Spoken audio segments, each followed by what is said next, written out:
Okay, so slide 2. Just a quick update on the lecture schedule. As you know, this is a brand new module, so me and Adam, using our skill, judgment and experience, are trying to squeeze in a certain amount of content into 10 weeks. Don't forget, normally we have 12 weeks. So the university has decided in COVID we actually condense it into 10 weeks and we do all the teaching before Easter. So we've had to condense a heck of a lot of stuff, and I totally underestimated how much time I would need on Tuesday. So we're going to finish off Tuesday's work today, and I'm not going to have time to do media law, so I will do that next Tuesday in the class for an hour. Now, if you look at the original schedule, it says sociology of media. And when I think about it, media law is more important to you in this class than the sociology of media. So we're going to drop sociology of media. Don't be dismayed by it. It just means that we're going to have to think about doing it some other time maybe. So we're going to do media law in the lecture next week, and then for the 2-hour session this time next week, I'm going to talk entirely about assessments. So I'm going to talk about the 4 criteria that we haven't yet discussed for assessment 2, which is structure, content, research and style. So I'll essentially show you how to do it. I'll give you plenty of guidance and support and help for assessment 2. And the other help that you need for assessment 1 is in generating an idea for assessment 1. So assessment 1, remember, is your PowerPoint presentation, the 5 slides that you need to do. I've already spoken, folks, about that, so go back into the PowerPoints. I forget which week, I think it was week 2. Have a look at the PowerPoint, and I talk about how to do the hello Harry. In week 2, I think, in the workshop, I told you how to do assessment 1, how to organize your slides, 5 slides, and what the content of each of the slides mean.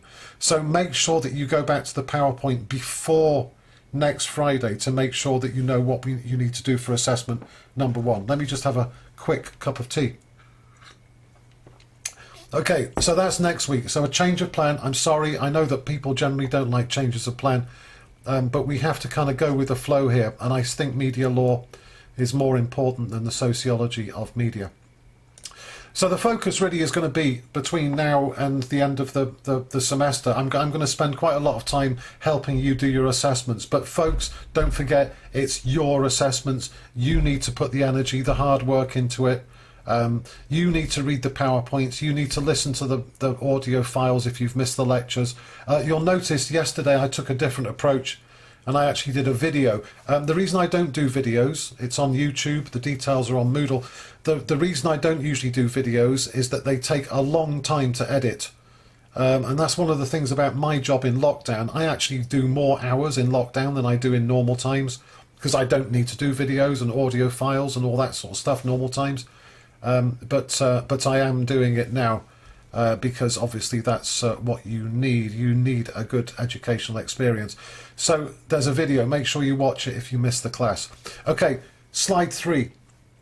Slide 3. So a recap on where we got to last week, on Tuesday. So on Tuesday I finished off by talking about regulation of the printed media. So this, remember, there is a difference in regulation between print and broadcast in the UK. It's really important that the print media, as you now know, they self-regulate, and they have done since pretty much the dawn of time. And one of the things in recent years that possibly, maybe, could have pushed them towards a more severe form of regulation was this thing called the phone hacking scandal. And hopefully you've heard of this, even though it was 10 years ago, so you would have been, what, 8-9 years old. You may not have been aware of it, but there's plenty of hyperlinks for you to explore. So slide 3, the hyperlink underneath the photographs of those 8 people, click on that. That's the BBC explaining what the trial was all about. And also underneath the photograph of Sienna Miller, there's a hyperlink there showing the actual real-life testimony of Sienna when she was in the inquiry, and she was explaining how the newspapers had made her life a misery. And she is just one of literally hundreds of celebrities, sports people, normal members of the public, the parents of Millie Dowler, the girl who tragically disappeared, and then her body was found, the murder victim. Madeleine McCann, the poor little girl who disappeared from Portugal, and so on. So it's not just celebrities like Sienna, it's normal, everyday people who had their lives ruined by the journalists, predominantly from Rupert Murdoch's News Corporation newspapers. And as you see from the yellow box at the top, two of them, two were arrested, and they went to jail, I think. And also Andy Coulson, who is top left on slide 3, second from the left, he also went to jail as well. And the person next to him, Rebecca Brooks, she has her hair up there. She usually has it down. Very long, very distinctive red hair. She was accused of similar charges to Andy, but she was not convicted. I still don't understand why, because she did have quite a lot of charges to answer. So just be aware of what the phone hacking scandal was all about. There's a great idea here for assessment 1, folks. You can use this as a starting point, and you can have a look at how, if at all, the tabloid newspapers have changed since the Leveson inquiry. Slide number 4. So the phone hacking scandal, if you remember, it culminated in the Leveson inquiry, which is a very detailed, thorough inquiry. It was televised. I used to watch it. It was massively entertaining and massively sad and illuminating when it was happening. And you can still click on the links and check out what the great man's conclusions were. Some people say he didn't go far enough. Some people, and I think I'm probably in this category, thinks that he should have been stricter with the printed media. But don't forget, folks, what is it that we're looking at here? That our starting point was freedom of expression. So we have to be very careful about censoring newspapers or any other media for that matter, because, you know, it might be you that gets censored. You know, so it's a delicate balance between having a decent, honourable, noble, trustworthy media on one hand, and also letting people say and express themselves in the way that they think is appropriate. So don't forget that initial conundrum, the reason that we have regulation, and also balanced against that is the expectation that we have in a democracy to be able to say what we think and feel. So that's really the constraints that the media industry are working under. Slide 5, a bit more recap. So after the Leveson inquiry, 2012-13, we had a new organisation which was set up. This again is self-regulation, so it's the newspapers and magazines regulating themselves. Like I said last time, a phrase that's often used is students marking their own homework. So it's the newspapers that decide whether they've done a noble job or not, because self-regulation is deemed to be a little bit or considerably more sort of in tune with freedom of expression than having the government regulating. As soon as you start going down that track of government regulation, that's when people start getting worried about, you know, are we going to become like China or Russia or one of these countries where you can't say what you want? And it's a reasonable concern. It's a reasonable concern because governments in history, as we know, Nazi Germany being the worst example, can, if the circumstances are wrong or right, however you want to look at it, can really clamp down on freedom of expression. So IPSO, the Independent Press Standards Organisation, replaced the PCC, the Press Complaints Commission, and IPSO operates according to this Editor's Code of Practice. So we spoke about ethical codes, the NUJ ethical code, the ethical code that I signed up to when I joined Roehampton. I signed a contract that says, you know, I agree not to do this, and I agree that I will do this. You know, so the editor's code of practice is similar. So at the end of today's session, I'm going to give you a little bit of gentle homework, and one of the things I suggest is that you take some time on the IPSO webpage, this very page that you see on slide 5, and you click through each of those words so that you understand what expectations are of journalists. We could go through it in great lengthy detail, but we don't have time in class. So accuracy, privacy, harassment, all of these other things. So if God forbid that it ever happens to you, but if you are harassed by journalists, you know, if they're doorstepping you, if you become rich and famous, win X Factor maybe, and then the journalists start turning up on your doorstep with their cameras and their notebooks and their video cameras, you know, you could, if it's too much for you, you might enjoy it. I think some celebrities do enjoy being followed around. It makes them feel self-important and successful. But I can imagine that it's a real pain in the backside eventually. So if you feel that you're being harassed, you can go to this website, click on the harassment link, and you can make a complaint. And that's how it operates. But you need to read it, because harassment, it will say, a journalist will not harass a person unless there's a public interest, unless it's an important story that needs to be told.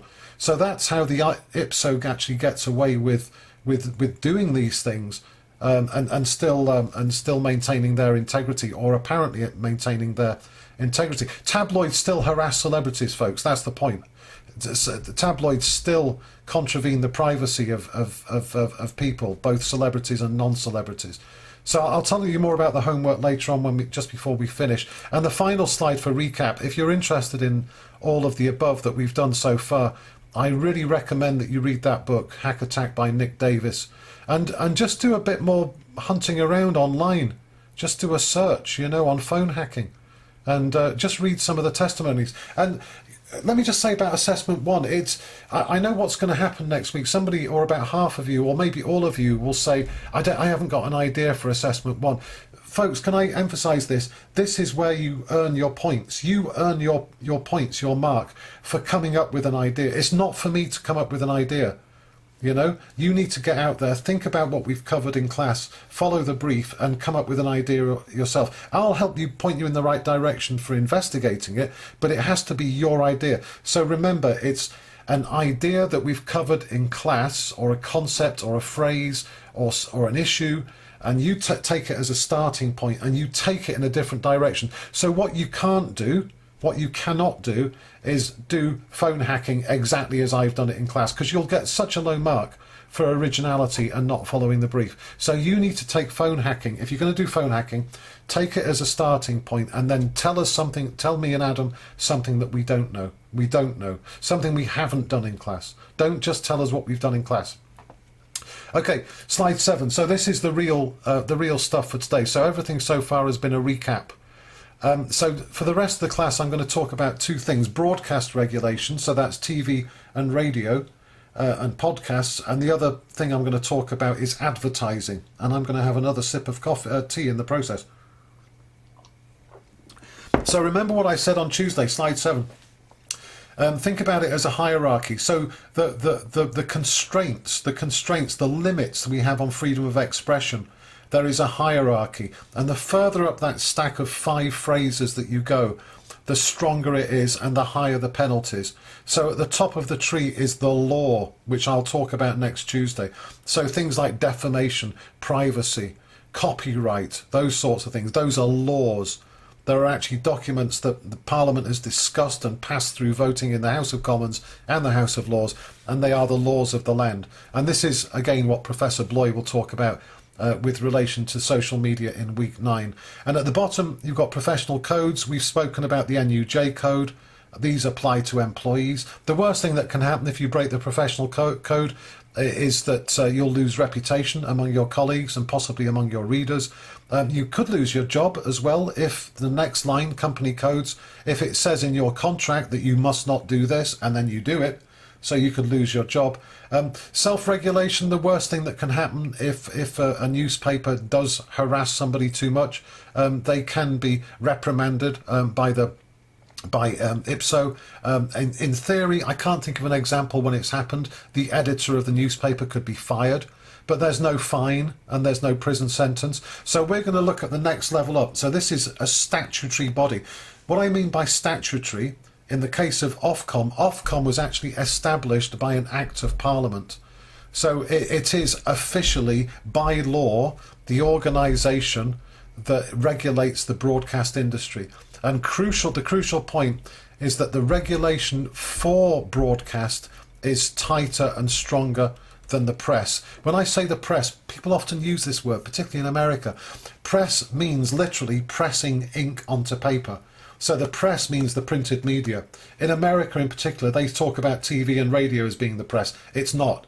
It's not. Maybe it's just American English. But when we talk about the press, when I talk about the press, I mean newspapers and magazines. So when I talk about broadcast, I mean BBC, ITV, Channel 4, Sky News, etc. So slide 8, broadcast regulation. Now, broadcast is different to press, and this was quite enlightened all those years ago when broadcast became a thing. So we've had, believe it or not, we've only had radio for 100 years. I think BBC 1922, the BBC was established, celebrating its 100th anniversary next year. So the BBC, for the first 30 years of its existence, was radio only, no internet, of course.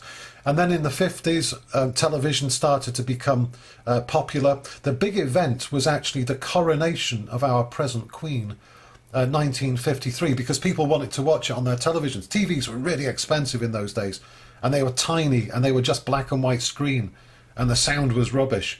But people were motivated to buy televisions just so they could watch the coronation. So mid-1950s is when the TV generation really took off. ITV, a name that we know and love, that was established 1954. So from mid-1950s until pretty much when you folks were born, you know, you were all born, what, 2000, 2002?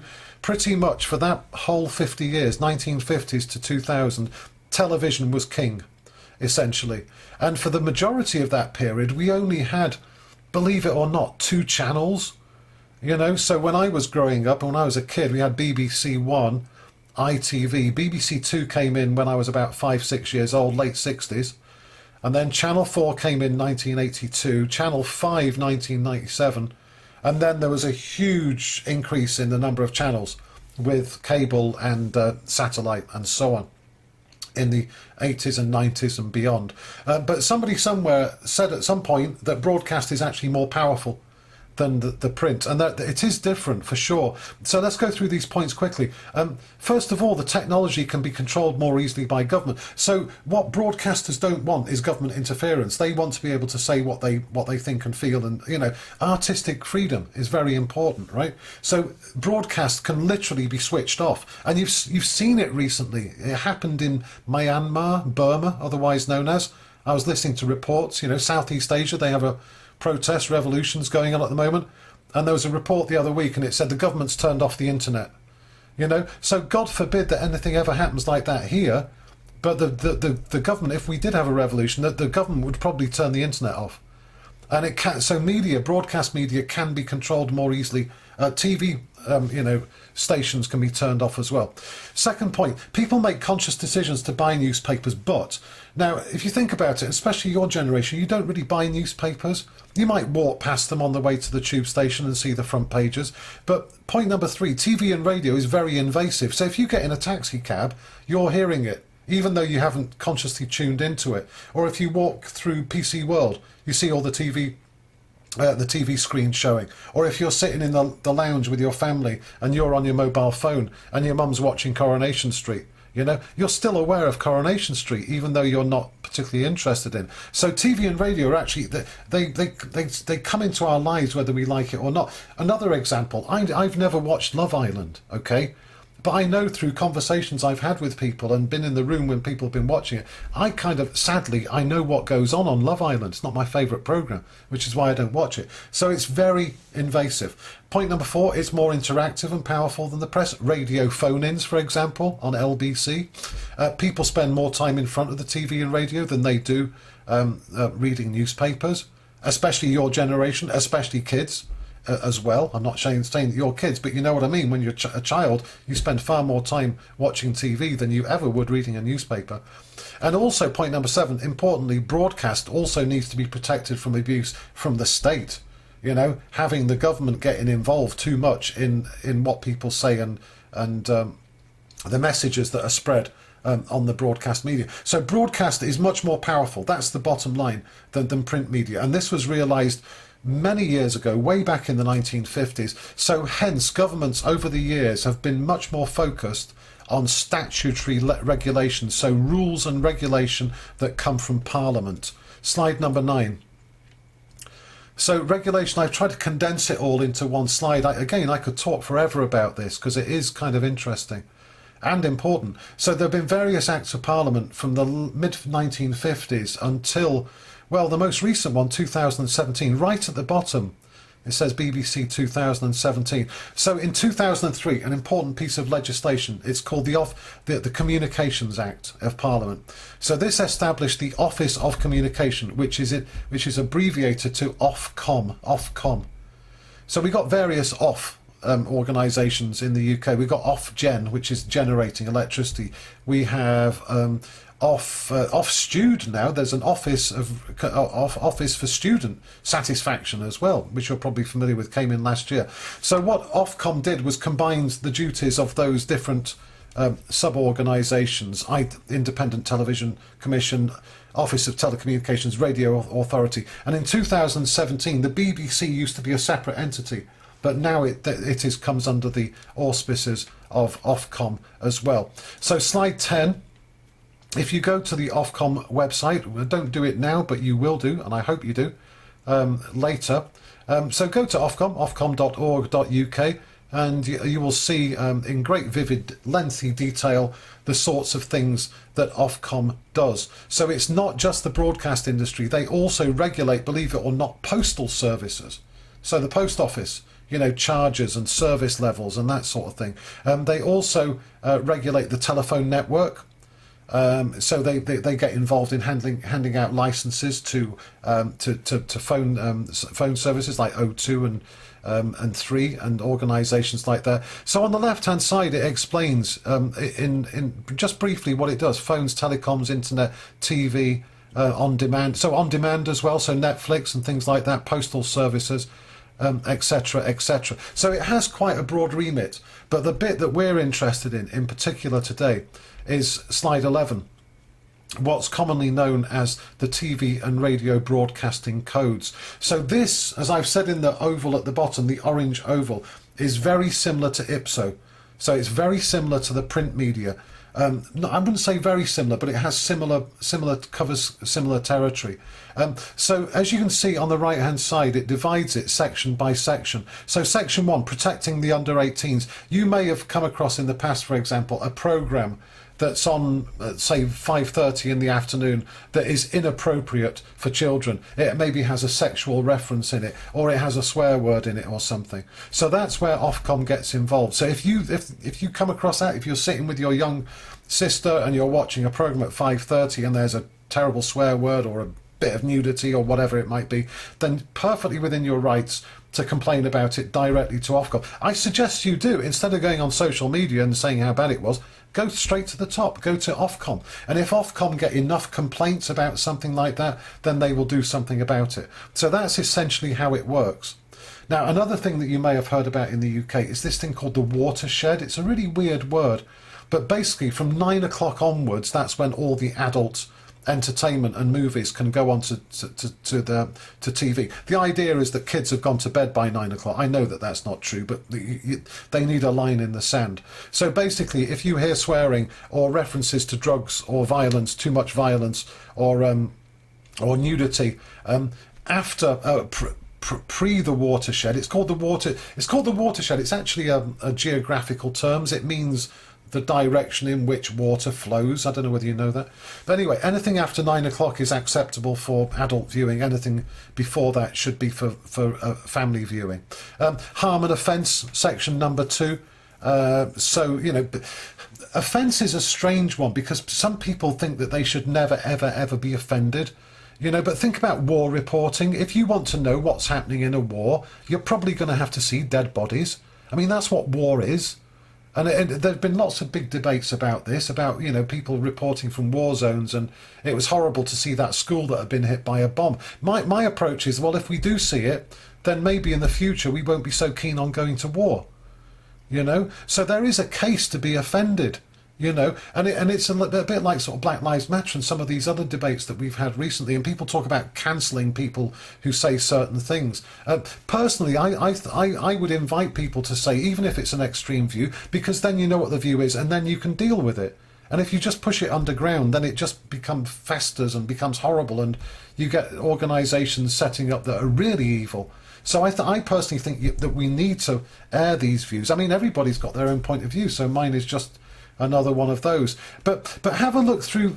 Like I said, for homework, what I'm going to give you to do is have a look, have a click on those links and make sure you understand what the broadcasting code is all about. So slide 12, if you do have a complaint, you can complain through the Ofcom website. And then if enough people complain, it's not always a question of numbers, because sometimes a lot of people complain and nothing gets done. If the complaint is upheld, so you complain and then it goes through a process of discussion at Ofcom by the people within Ofcom whose job it is to assess these things. If your complaint is seen as being valid and justified, then Ofcom can tell the broadcaster to make a public apology. And you sometimes see that BBC will say, you know, we broadcast a programme, you know, last week about whatever it might be, and what we did is we portrayed people in an unfair way and we apologise for that. Also, Ofcom can levy fines, so they can impose fines on broadcasters. And the ultimate sanction is if the broadcaster really contravenes the rules, they can have their licence revoked. And basically the government will switch off their service, and you'll no longer get that TV channel. And there has been an example recently of that. I was struggling to think of one, and then one came up the other week. And the other point right at the bottom, crucial, unlike the press, so unlike printed media, broadcast news is required to be politically impartial. And we've spoken about that before. So BBC, ITV, Channel 4, Sky, they cannot say vote Conservative or vote Labour. Or they cannot completely ignore the Labour Party and just focus on all the good things that Boris Johnson's doing. Not that many good things, in my humble opinion, but you get the idea. So broadcast news is required to be politically impartial. Print publications are not. So the Daily Mail can say every day for the rest of its life, vote Conservative, Labour are a bunch of losers. It can say that every week. It's not breaking any laws, it's not breaking any conventions. Newspapers can do it, broadcasters can't. Okay, so please don't think that, you know, that newspapers needs to be balanced, because they don't. It's a subtle but important difference about the media in the UK. So that's how the complaints and the sanctions work. Here's the example, slide 13. You may have heard this. It was only last week, 2 weeks ago. The 4th of February, Ofcom revokes CGTN's licence to broadcast in the UK. CGTN, China Global Television Network. Now, if you've got cable or satellite, you might know that you can pick up TV channels from different countries in English. So you can pick up CNN, which is a TV channel. I've got CNN. I watched it. It was very good through the American election. So you get American news. You can pick up Al Jazeera. There's a channel called RT, Russia Today. So until recently, this organisation, CGTN, was broadcasting quite happily on through your Sky or your cable box. Nothing wrong with that. You know, you're getting a view of the world from a different perspective. Fantastic, that's what we want. However, Ofcom cancelled its licence because CGTN is linked directly to the Chinese Communist Party. And the rules say, the broadcasting rules in the UK says that you cannot have broadcasters that are linked to political parties. So for that reason, CGTN's licence was revoked. And like I said, I'm pleased that it happened for the simple reason it gives me a good example to show of how Ofcom can revoke a licence if it's really extreme. Think about it. The reason being, think about it, a foreign country could set up a TV channel and basically spread a load of misinformation and negative propaganda about Britain. It could spread complete lies and based on what the government is telling it to do. It's quite scary, isn't it? Quite scary. But there's an example of a revocation of a licence. Slide 14, I had a look for some examples of complaints to Ofcom over the years. I found this article, that the hyperlinks there, you might want to follow it. It's in the Radio Times. It's a couple of years old, 2019, but it gives some examples of when people have complained to Ofcom, and Ofcom have then considered the complaints. And for any of you, I suspect your generation, I'm stereotyping you here, but everybody I know of your generation kind of likes Love Island. So the first one there is about Danny Dyer when she came in to the 2018 series of Love Island, and there were 2,644 complaints sent to Ofcom about, let me see what it was about. It was emotional manipulation. So people felt that basically Danny was being set up to be entertainment. the producers of the program were basically encouraging a little bit of conflict, too much conflict, and she got extremely upset when her Jack's ex-girlfriend came into the program. It's all very complicated. It's all very soap opera, isn't it? But anyway, 2,644 people complained. But think about it. That's why you watch Love Island, isn't it? That's why people watch soap operas, because it's got conflict in it. And we like a bit of conflict, a little bit of scandal. You know, somebody crying, somebody getting upset, somebody falling in love, you know. So the producers of Love Island are treading a delicate balance there. And there's another example underneath, 3,000 complaints this time. And this is because Rihanna and Christina Aguilera, I can never say her name, their dance moves were too raunchy and their outfits too revealing. And it was in the early evening slot. So this is all about protecting children. I don't know this dance routine on the X Factor, but it sounds pretty adult from what they're saying there. So these are the sorts of complaints that Ofcom has dealt with in the past. And apparently, according to this list in the Radio Times, the #1 most complained about incident was Celebrity Big Brother 2018, 25,327 complaints. And again, it's not really something that interests me, but it's scandal, it's conflict, it's putting people together and enjoying their pain and their trauma, which is, you know, it's not a very nice human thing to do. The thing is, the broadcasters know that it brings viewers in because that's what you want, a good little bit of conflict.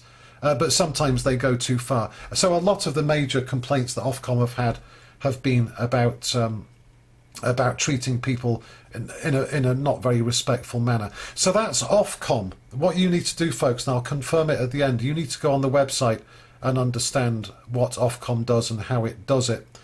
Any questions, throw them up there. One more slide about Ofcom, actually, slide 16.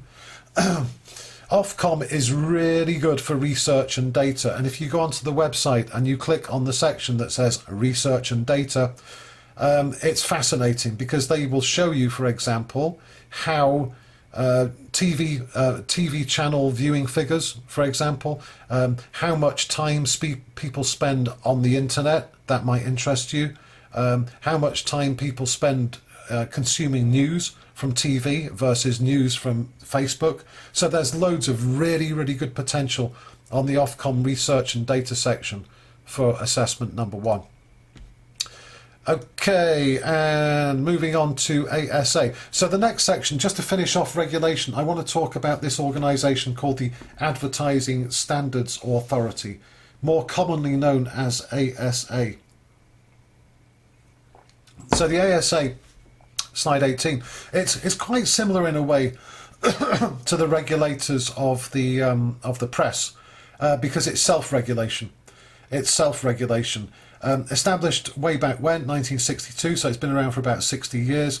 So it's an independent regulator of advertising across all media, not just television, not just radio, not just newspapers, not just magazines, but it's also billboards. You know, you're walking down the street, you see a big poster by the side of the street, and also social media. So it regulates all advertising, financed by the advertising industry itself. So advertising companies pay a levy, and they have to, as part of getting a license to operate, essentially, they have to finance a regulator. It's non-statutory, so there's no government influence. It's self-regulating. So, like I said, it's quite similar to the press regulation. And what they do is, again, similar to IPSO and Ofcom, they apply a code of conduct, and it's called the advertising codes, plural codes. You'll see that there are two.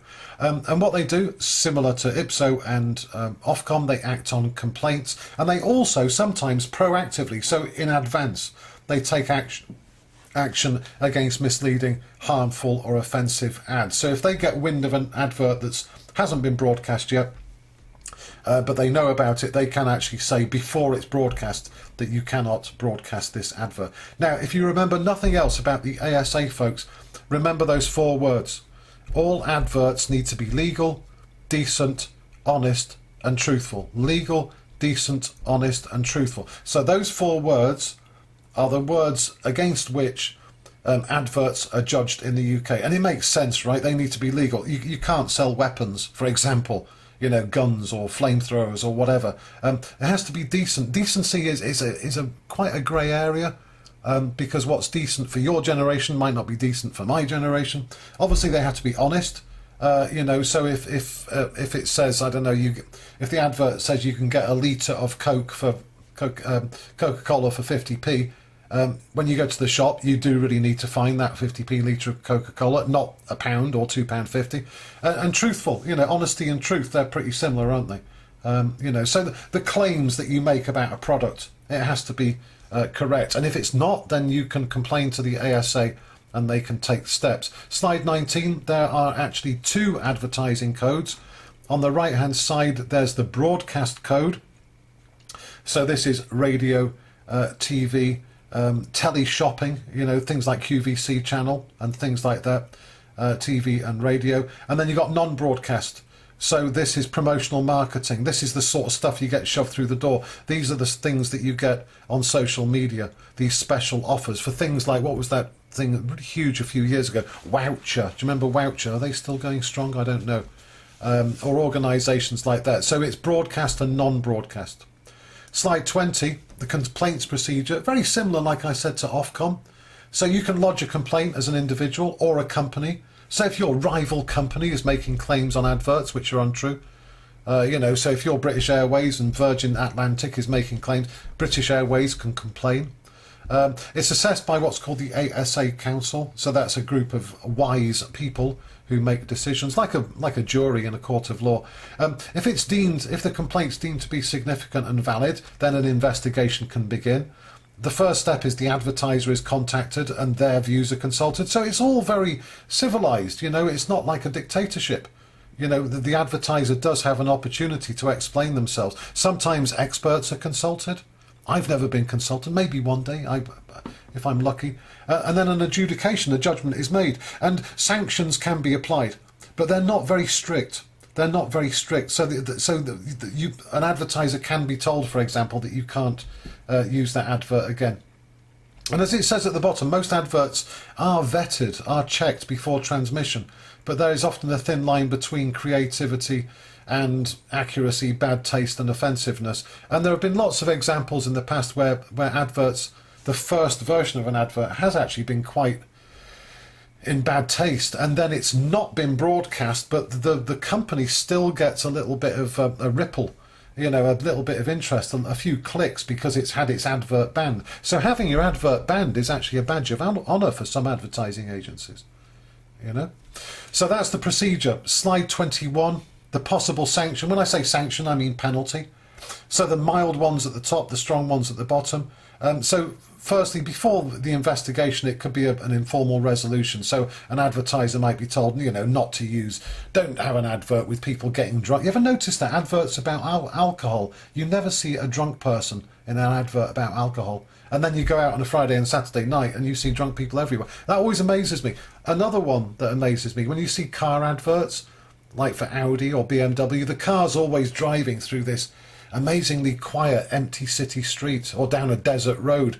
That's not how I use my car. It should be an advert of a car in a traffic jam. Okay. So anyway, mild. So the next least mildest sanction is public criticism, and then what that means is that the rulings are actually published. So you have a little bit of public shaming. That your advert has been banned or cancelled by the ASA. The next strongest is ordered the advertiser to have a copy approved in advance. There's an organisation, clothing company called FC UK, French Connection, and many years ago somebody thought, oh, isn't that clever? If we change the words around, it looks like a well-known profanity.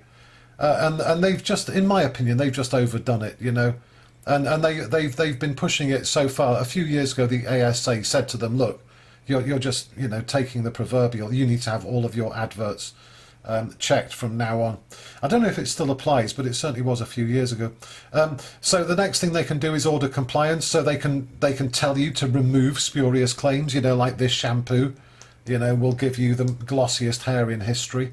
You might have to change that. Then they can refer the organisation to what's called the Office of Fair Trading. and they can apply another piece of legislation called the Control of Misleading Advertisement Regulations 1988. So then you're really in trouble. That's like being sent to the headmaster, right? If that one happens.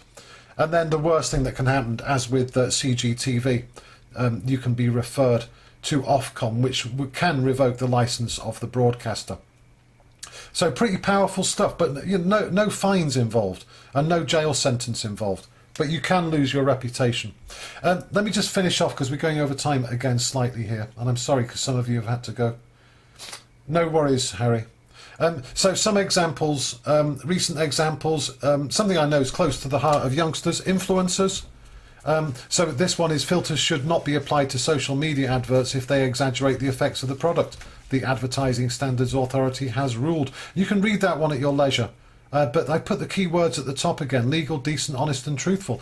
I've always had an issue with this, with photo manipulation, you know, with making people look incredibly beautiful, and you actually realise it's a trick of photography. That's not very honest, not very truthful. The next one is Love Island star Luke M. Never heard of him, but I found it when I was doing my research. He breached the advertising code because he advertised an outfit from Boohoo without saying it was an advert. And you need to say that an advert is an advert. So there's two examples from the ASA. Let me just round off. So your homework, folks, what I want you to do, and this is good for assessment 1, so it's not homework for homework's sakes. Have a look at the IPSO page, the Editor's Code of Practice, and the Ofcom page, the Broadcasting Code. Click through them, take some time, understand why we have the Code of Practice, what they're trying to achieve, and also look at the exceptions, because it will say, you know, harassment is bad, except in these circumstances. Privacy will be maintained except when these things apply. So look at the exceptions. Great possible potential for assessment 1. 2 more slides. I mentioned on Tuesday about the long history in Britain about having songs banned. I found the other day the actual TV programme. It's on BBC iPlayer, called Britain's Most Dangerous Songs. Listen to the band. Play on words, B-A-N-N-E-D, very funny. But check on that, and you can see why and how and when various songs were banned. And finally, another really good programme I saw recently on TV. You might recognise the person, slide 26, Perez Hilton, celebrity gossip blogger. We started this section of the module talking about ethics, and I listened to this guy speaking and talk about his life as a blogger, and I really question his ethical foundations. I'm not sure what motivates him. He's not motivated in the same way that I am. It seems to be, it's all about, he wants to make a splash, he wants to make a name for himself, and he doesn't actually care what he says about people, and he doesn't actually care how much hurt and damage it causes. But it's a really fascinating case study of ethical behaviour as a journalist. So check out that, and I've left the hyperlink underneath. Okay, folks, again, I'm sorry to go over time. We should have had just a 7-minute break, not a 12-minute one. But has anybody got any questions? So I've recorded it. I'll try and do it as a video again, but it is a lot of work. But, you know, I love you all, and I'll do my best. Any questions? Hopefully it was useful. So, see you all on Tuesday. Oh, no questions. Thanks, Adam. But folks, what you need to do, of course, is go back through the PowerPoint and click on the links and apply some thought to it. Somebody once told me about university education that for every hour you spend in class, you should do another 2 hours of independent work. At MA level, it's 3 hours. So really, we spent an hour in class doing this today. You should spend another 2 hours clicking on the links, thinking and applying the knowledge, etc. Thanks, Eloise. Thanks, Diab. I hope it was interesting. And some of it, I guess, ties in with, you know, your natural areas of interest. I hope I'm not stereotyping you too much, but youngsters tend to like Love Island, you know, and gossip and things like that. So there's loads of examples out there that you can get your teeth into. Thanks, Olivia. You too. I hope the sun shines, Olivia, because I'm getting a bit bored with this damp, cold weather, but it is winter.